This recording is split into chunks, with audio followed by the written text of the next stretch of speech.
Hello दोस्तों, welcome to my YouTube channel. Friends, आज के इस वीडियो में हम लोग इम्पोर्टेंट जीके क्वेश्चंस पार्ट 8 करने वाले हैं। अगर वीडियो स्टार्ट करने से पहले अगर आपने पार्ट 7 पार्ट नहीं देखे हैं तो आपको उसका लिंक डिस्क्रिप्शन बॉक्स में मिलेगा, वहां से आप वो सारे वीडियोस देख सकते हैं। ठीक है। हम लोग दोस्तों यहाँ पर जीके के इम्पोर्टेंट प्रीवियस ईयर क्वेश्चंस कर रहे हैं और लूसेंट की बुक से कर रहे हैं। 1000 to 1500 क्वेश्चंस की सीरीज हम लोग यहाँ पर चला रहे हैं दोस्तों। ठीक है, जिसमें हर एक क्वेश्चन आपके लिए इंपॉर्टेंट होने वाला है। वीडियो को शुरुआत करने से पहले अगर आपने मेरे चैनल को अभी तक सब्सक्राइब नहीं किया तो फ्रेंड्स सब्सक्राइब जरूर कीजिएगा। सब्सक्राइब करके आपको बेल आइकन को प्रेस करके ऑल नोटिफिकेशन को भी सिलेक्ट करना है, ताकि आपके पास मेरी हर एक वीडियो का नोटिफिकेशन जरूर पहुंचे और आपको वीडियो देखना है दोस्तों, क्योंकि इसी में से एग्जाम में बहुत सारे क्वेश्चंस रिपीटेडली पूछे जाते हैं। ठीक है, तो चलिए आज के इस वीडियो को हम लोग शुरुआत करते हैं। ये हम लोग का पार्ट 8 चालू है। ओके, वीडियो में अंत तक फ्रेंड्स जरूर बने रहिएगा, पूरे के पूरे क्वेश्चन देखिएगा। हम लोग इसमें सारे के सारे मिक्स क्वेश्चन कर रहे हैं, हिस्ट्री, ज्योग्राफी, पॉलिटी, साइंस, सारे के सारे हम लोग क्वेश्चन यहाँ पर कर रहे हैं। देखिए, फर्स्ट क्वेश्चन क्या हो जाएगा आपका, in which city is known as the Boston of India. ठीक है, बॉस्टन ऑफ इंडिया हम लोग कौन सी सिटी को कहते हैं? तो देखिए दोस्तों, बॉस्टन ऑफ इंडिया जो हम लोग कहते हैं वो कहते हैं अहमदाबाद को। तो अहमदाबाद अभी कौन से स्टेट में आता है? देखिए, अहमदाबाद है, ऑप्शन नंबर 2 आपका सही आंसर हो जाएगा। अहमदाबाद आता है गुजरात के अंदर। ठीक है, इसी को हम लोग दोस्तों कहते हैं, अहमदाबाद को ही हम लोग कहते हैं Manchester of India.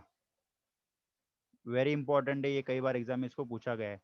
Manchester of India भी कहा जाता है किसको? अहमदाबाद को। ये सॉब्रिक्वेट्स में आ जाता है। अगर हम लोग मुंबई की बात करें तो मुंबई को हम लोग कहते हैं dream city, financial capital of India,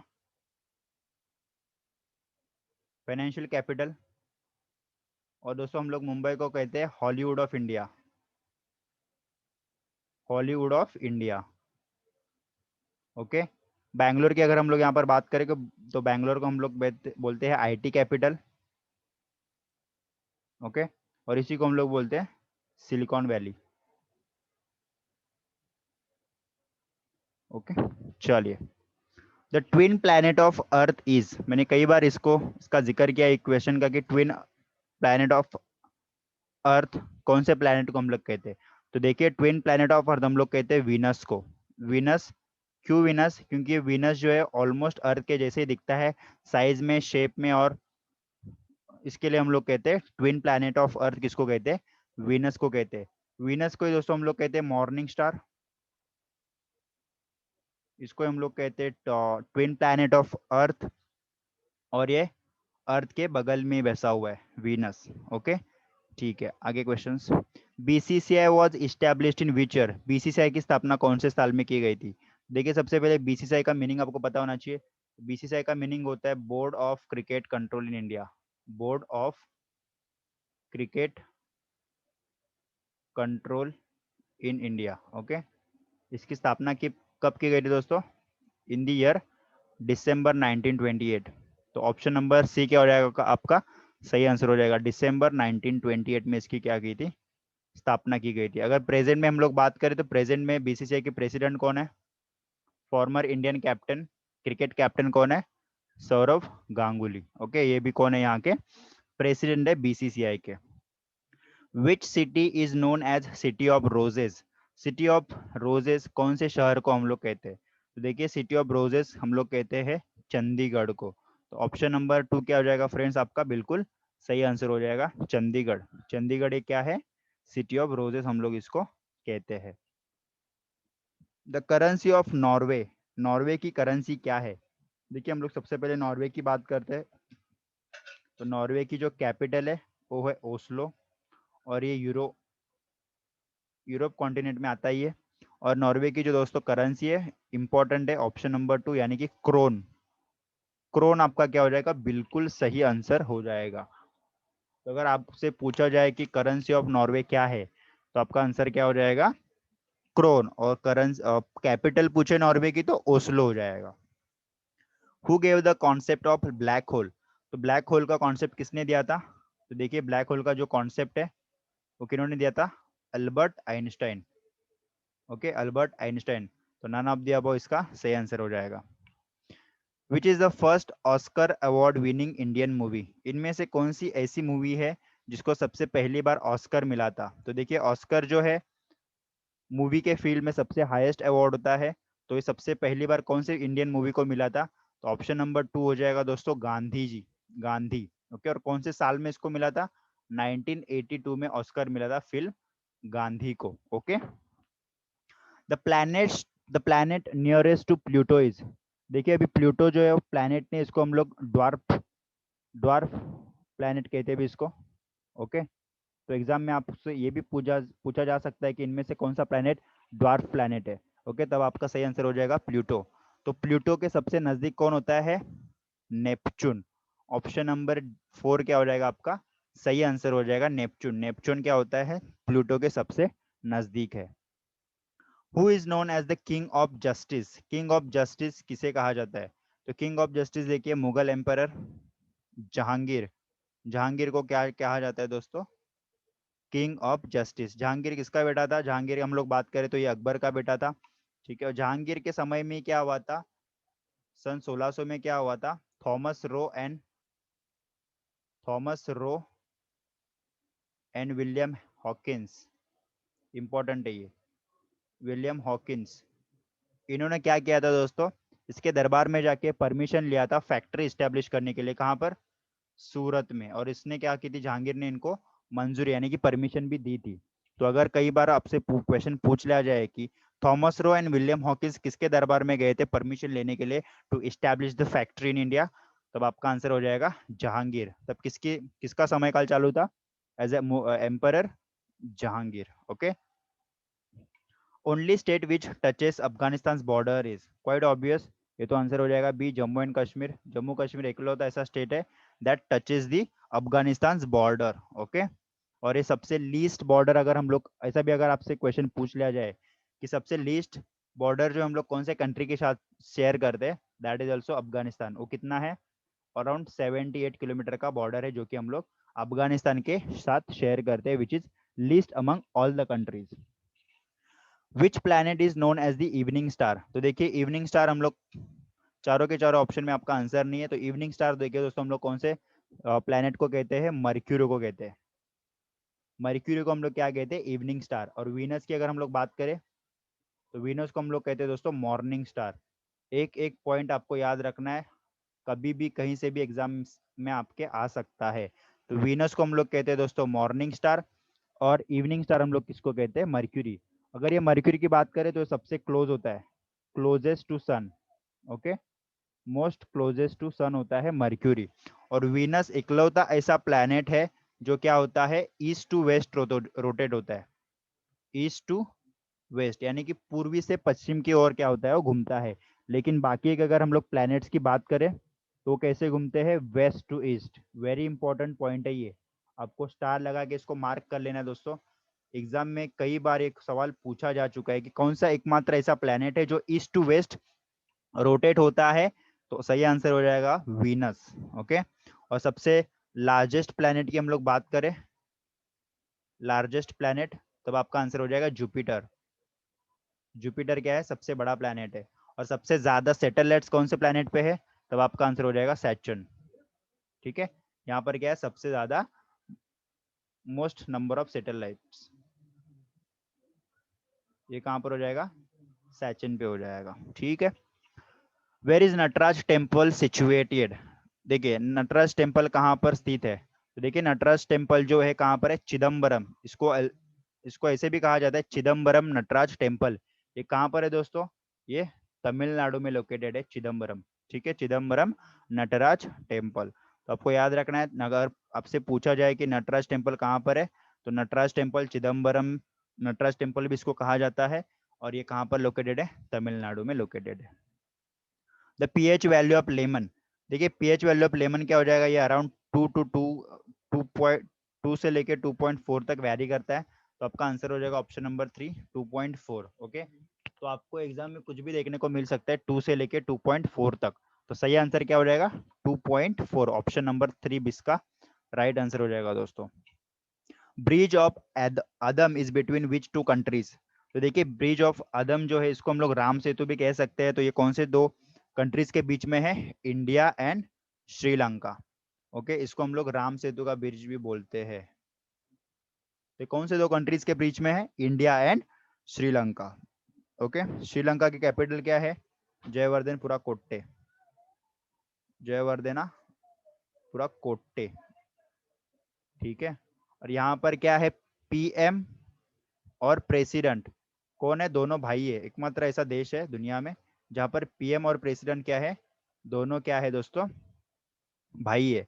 PM की अगर हम लोग बात करें तो यहाँ पर है महिंदा गोटाबाया,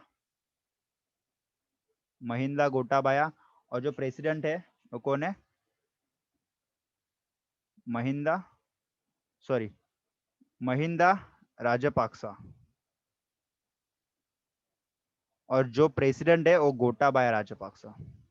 थोड़ा कंफ्यूजन हो गया, गोटाबाया राजपाक्सा। ठीक है, एकमात्र ऐसा कंट्री जहां पर दोनों भाई प्रेसिडेंट और पीएम है। ओके, तो आदम ब्रिज कौन से दो कंट्रीज के बीच में है? India and Sri Lanka. Option number A क्या हो जाएगा इसका? बिल्कुल सही हो जाएगा। Who is the inventor of WWW? तो सबसे पहले जो क्वेश्चन इससे से बनेगा यही क्वेश्चन से, दैट इज WWW का जो लॉन्ग फॉर्म है क्या हो जाएगा? तो देखिए दोस्तों, WW का मीनिंग होता है वर्ल्ड वाइड वेब। ओके, बहुत ही सिंपल है, लेकिन सिंपल क्वेश्चन से एग्जाम में पूछे जाते हैं जिनका आंसर हम लोग को कभी कभी नहीं आता है। तो देखिए, WWW का मीनिंग होता है वर्ल्ड वाइड वेब। और इसका जो इन्वेंशन था किन्होंने किया था? Tim Berners Lee. Option number 4 क्या हो जाएगा दोस्तों? इसका बिल्कुल सही हो जाएगा। टिम बर्नर्स ली ने क्या किया था? WWW को इन्वेंट किया था। अगर हम लोग रे टॉमलिंसन की बात करें तो रे टॉमलिंसन किसके इन्वेंटर है?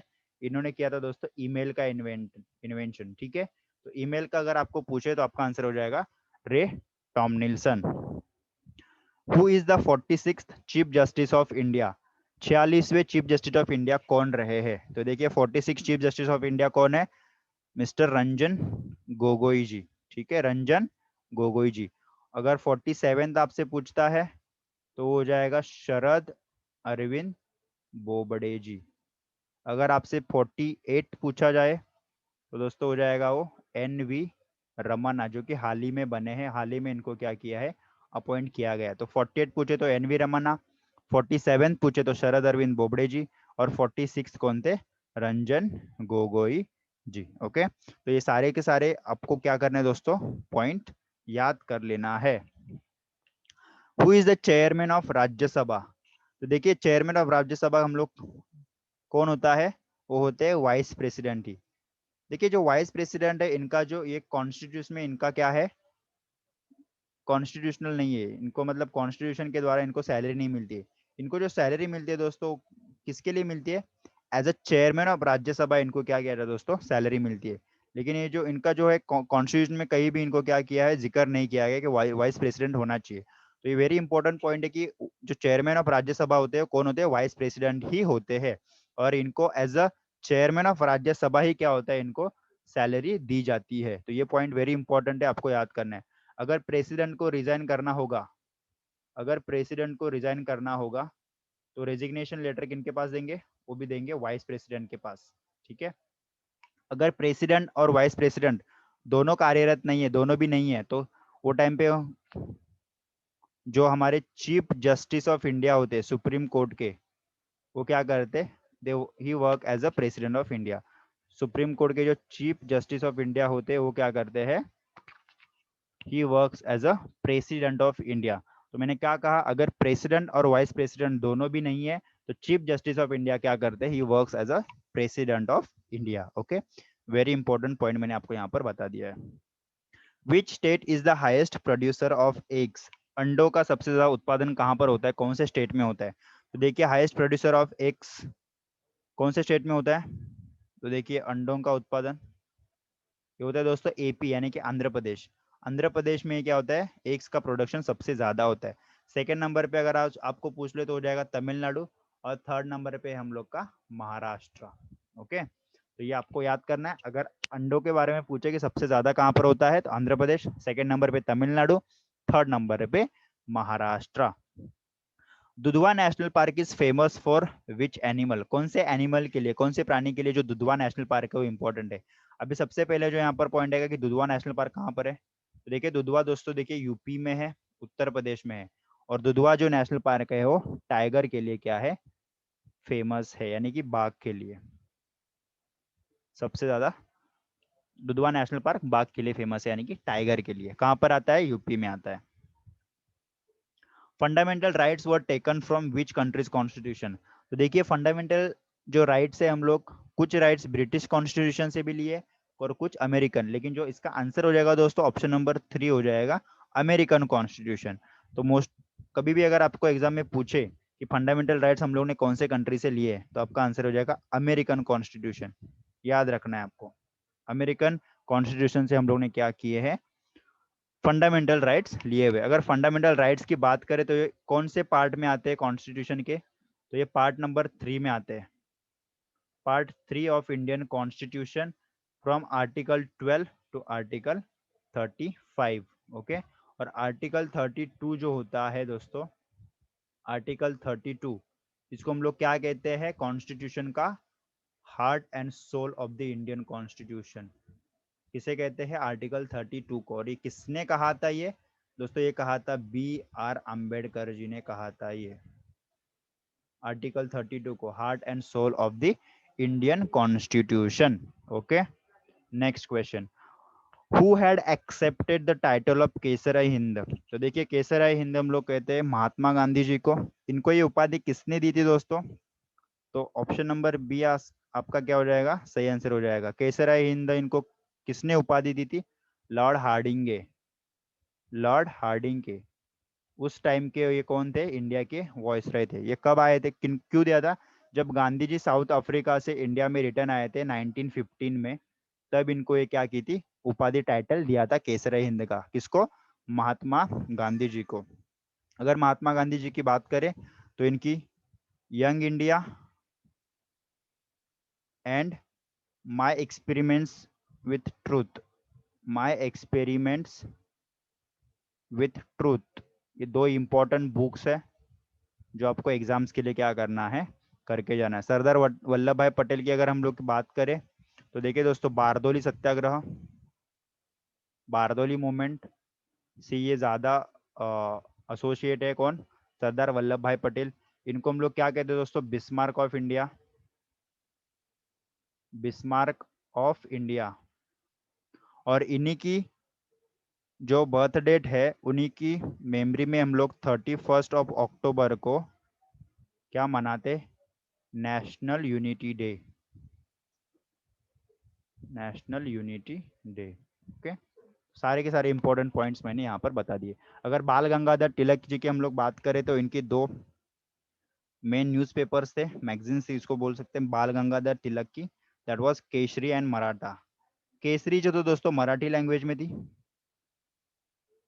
केसरी जो थी वो मराठी लैंग्वेज में थी, और जो मराठा थी वो कौन से लैंग्वेज में थी? इंग्लिश लैंग्वेज में थी। ये दोस्तों ये मैं हर एक वीडियो में आपको बताता हूँ, जहां पर भी ये बाल गंगाधर तिलक जी इनका उल्लेख होता है, यहाँ पर मैं आपको बताता हूँ।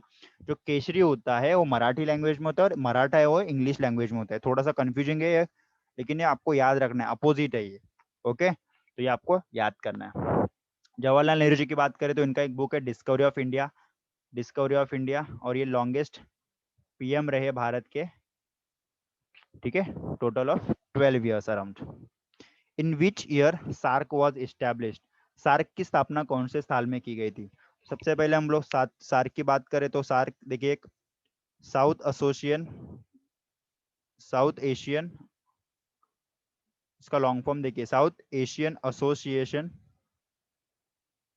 For regional corporation, for regional corporation, ये इसका क्या होता है दोस्तों? लॉन्ग फॉर्म होता है। इसकी स्थापना कौन से साल में की गई थी? इसकी स्थापना दोस्तों 1985 में की गई थी। कहां पर की गई थी? ढाका में करी गई थी। और अभी अगर हम लोग, अगर आपको क्वेश्चन पूछा जाए कि सार्क में अभी टोटल कितने मेंबर्स है, तो सार्क में देखिए दोस्तों टोटल 8 मेंबर्स है, जिनमें 2007 में क्या हुआ था? अफगानिस्तान ऐड हुआ था। ये क्वेश्चन पूछा जा सकता है कि कौन से साल में अफगानिस्तान को ऐड किया गया था? तो 2007 में क्या किया था दोस्तों? अफगानिस्तान को ऐड किया गया था। इसमें टोटल कितने कंट्रीज होते हैं मेंबर? 8। और सार्क का अगर हम लोग हेडक्वार्टर की बात करें तो सार्क का जो हेडक्वार्टर है दोस्तों कहां पर है? काठमांडू। काठमांडू कहां पर है? ये नेपाल में है, और नेपाल की कैपिटल है काठमांडू। तो जितने भी इंपॉर्टेंट पॉइंट थे सार्क के बारे में मैंने आपको यहाँ पर सारे के सारे बता दिए। आपको एक चीज याद रखनी है, सार्क में जो है वो चाइना क्या है, नहीं है। China is not the member of SAARC. और सार्क का मीनिंग क्या होता है, सार्क का मीनिंग क्या होता है, South Asian Association for Regional Corporation. AIDS day is celebrated on which day. देखिए एड्स डे सेलिब्रेट कब किया जाता है, 1 दिसंबर को हम लोग मनाते हैं एड्स डे।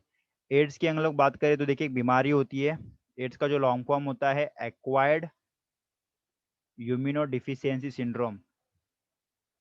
ठीक है, ये ब्लड टू ब्लड होती है बीमारी दोस्तों। तो इसका सही आंसर हो जाएगा ऑप्शन नंबर 4 यानी कि 1 दिसंबर। एड्स डे मनाया जाता है 1 दिसंबर को। Bengal division is related to which of the following. तो देखिए बंगाल जो बंगाल डिवीजन है वो इनमें से किससे रिलेटेड है, तो लॉर्ड कर्जन ने किया गया था बंगाल का डिवीजन किया था। कौन से साल में किया था दोस्तों, ये भी पूछा जा सकता है। तो ये वेरी इंपॉर्टेंट पॉइंट है, बंगाल डिवीजन से एक ना एक क्वेश्चन तो हर एक एग्जाम में बनता ही बनता है। तो 1905 में क्या गया था, बंगाल डिवीजन हुआ था। तब इंडिया के वॉइसरॉय कौन थे, लॉर्ड कर्जन। लॉर्ड डलहौजी की बात करें तो देखिए इन्होंने क्या किया था, लॉर्ड डलहौजी ने दोस्तों 1853 में रेलवे लाइन इन्हीं के शासन में आई थी। उसके बाद अगर हम लोग पोस्ट ऑफिस की बात करें, इन्हीं के शासन में आया था। और अगर लॉर्ड डलहौजी की बात करें तो इन्होंने हड़प नीति यानी कि doctrine of lapse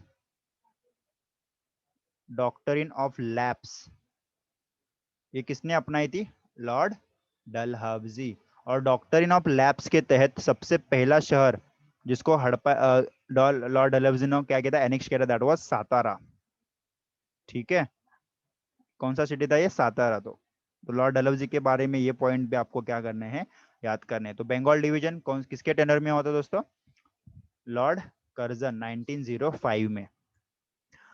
what is the pregnancy term of cow. Cow के प्रेगनेंसी टर्म मतलब यानी कि कितने डेज लगते हैं प्रेगनेंसी टर्म के लिए, काउ के लिए। तो देखिए ऑप्शन नंबर 4 इसका सही आंसर हो जाएगा, 284 डेज लगते हैं total for pregnancy of cow. तो 284 सही आंसर हो जाएगा। Santosh trophy is related to which sport. देखिए दोस्तों संतोष ट्रॉफी है that is related to the option number 3 sport football. Indian football से ही रिलेटेड है संतोष ट्रॉफी। तो संतोष देखिए कैसे याद कर सकते हैं, संतोष बहुत ज्यादा फुटबॉल खेलता है। संतोष कोई भी लड़के का नाम है, संतोष क्या करता है, फुटबॉल अच्छा लगता है उसको, बहुत ज्यादा खेलता है। तो ऐसे आप छोटी सी ट्रिक है, आप इसको याद कर सकते हैं, छोटी सी हिंट है। संतोष ज्यादा फुटबॉल खेलता है तो फुटबॉल से रिलेटेड है संतोष ट्रॉफी।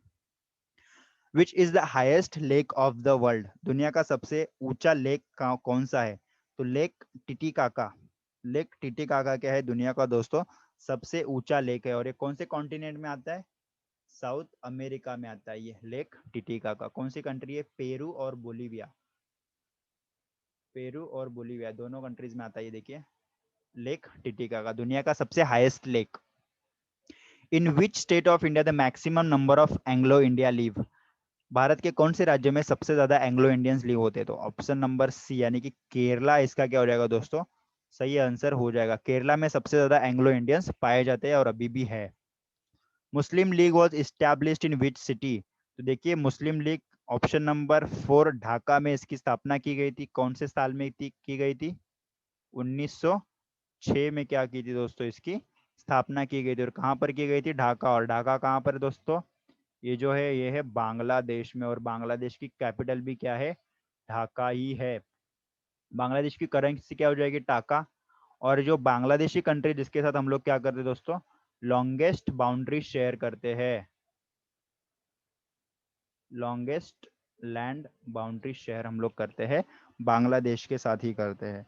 तो मुस्लिम लीग कहाँ पर स्थापना की गई थी, ढाका में की गई थी 1906 में। Who is the writer of Saket. Saket के राइटर कौन है, लेखक कौन है, तो ऑप्शन नंबर 3 मैथिली शरण गुप्त। मैथिली शरण गुप्त ये क्या है, साकेत के दोस्तों लेखक है। देखिए दोस्तों हम लोग सारे के सारे मिक्स क्वेश्चन कर रहे हैं, आपको पता चल गया होगा। अगर आप ये सारे के सारे क्वेश्चंस करके जाते हो एग्जाम को, तो यहाँ से क्वेश्चंस आपको 101% यहाँ से जरूर देखने को मिलेगा कभी ना कभी। तो queen Lakshmibai fought her last battle with हुम।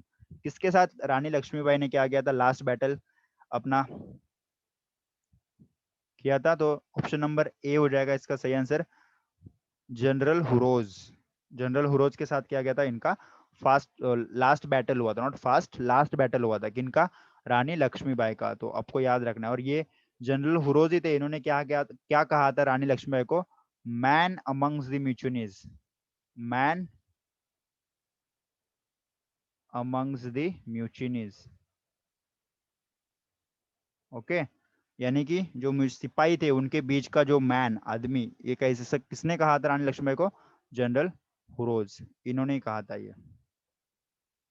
What is the fuel of future, fuel of future किसको कहा जाता है, हाइड्रोजन को कहा जाता है दोस्तों। ऑप्शन नंबर 4 क्या हो जाएगा आपका सही आंसर हो जाएगा। Which one is not a constitutional body, इनमें से कौन सा है कॉन्स्टिट्यूशनल बॉडी नहीं है, तो ऑप्शन नंबर 3 यानी कि रेवेन्यू कमीशन, ये क्या है, कॉन्स्टिट्यूशनल बॉडी नहीं है। अगर हम लोग इलेक्शन कमीशन की बात करें तो यस, ये क्या है, कॉन्स्टिट्यूशनल बॉडी है। कौन से आर्टिकल में आता है इलेक्शन कमीशन, आर्टिकल 324, आर्टिकल 324 में आता है इलेक्शन कमीशन। और फाइनेंशियल कमीशन भी आता है, देखिए कौन से आर्टिकल में, ये भी कॉन्स्टिट्यूशनल बॉडी है फाइनेंशियल कमीशन। और वो फाइनेंशियल कमीशन जो है वो आता है, फाइनेंशियल कमीशन आता है आर्टिकल 280 के अंदर। ये सारे के सारे इंपॉर्टेंट पॉइंट्स आपको याद होने चाहिए। Which country is known as land of thunderbolt, land of thunderbolt हम लोग कौन से देश को कहते हैं, देखिए लैंड ऑफ थंडरबोल्ट हम लोग कहते हैं भूटान को। ओके, ऑप्शन नंबर 3 क्या हो जाएगा इसका आपका सही आंसर हो जाएगा। तो लैंड ऑफ थंडरबोल्ट भूटान को कहते हैं हम लोग। ठीक है दोस्तों, इसके ऊपर मैं एक वीडियो जरूर बनाऊंगा, सॉब्रिक्वेट्स, ऑल सॉब्रिक्वेट्स, इसके ऊपर मैं जल्दी से जल्दी इसके ऊपर वीडियो बनाने वाला हूँ, क्योंकि इसमें से भी एग्जाम में क्वेश्चन बहुत सारे पूछे जाते हैं। Who is the writer of the struggle is my life, very important, कभी ना कभी तो ये आपको एग्जाम में क्वेश्चन देखने को मिलेगा। So who is the writer of the struggle is my life, Nelson Mandela ji. इनको, इनकी ही क्या है ये बायोग्राफी है, the struggle is my life, Nelson Mandela. Nelson Mandela की हम लोग बात करें दोस्तों, तो इनको क्या किया था 1990 में, क्या किया था दोस्तों, भारत रत्न दिया था 1990 में।